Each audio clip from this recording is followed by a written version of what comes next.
জামালপুরে বিএনপি চেয়ারপারসনের উপদেষ্টা কাউন্সিলের সদস্য বীর মুক্তিযোদ্ধা মোহাম্মদ জহুরুল হক শাহজাদা মিয়া বলেছে, শহীদ রাষ্ট্রপতি জিয়াউর রহমানের নেতৃত্বে একবারই বাংলাদেশের স্বাধীনতা যুদ্ধ হয়েছে।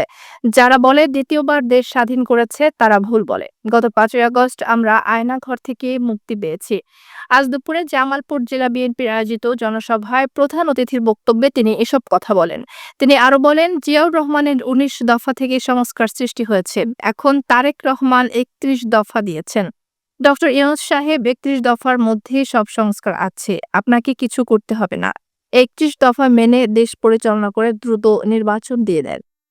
নিত্য প্রয়োজনীয় পণ্য মূল্য সহনীয় রাখা, আইন শৃঙ্খলা পরিস্থিতি উন্নতি, নির্বাচনী রোডম্যাপ ঘোষণা, ফ্যাসিবাদীদের চক্রান্ত মোকাবেলা সহ বিভিন্ন জনদাবিতে শহরের স্টেশন রোডে দলীয় কার্যালয়ের সামনে জেলা বিএনপির জনসভার আয়োজন করে। জেলা বিএনপির সভাপতি ফরিদুল কবির তালুকদার শামীমের সভাপতিত্বে জেলা বিএনপির সাধারণ সম্পাদক অ্যাডভোকেট শাহ মোহাম্মদ ওয়ারেস আলী মামুন, বিএনপির জলবায়ু পরিবর্তন বিষয়ক সহ সম্পাদক মুস্তাফিজুর রহমান বাবুল সহ অন্যান্যরা বক্তব্য রাখেন।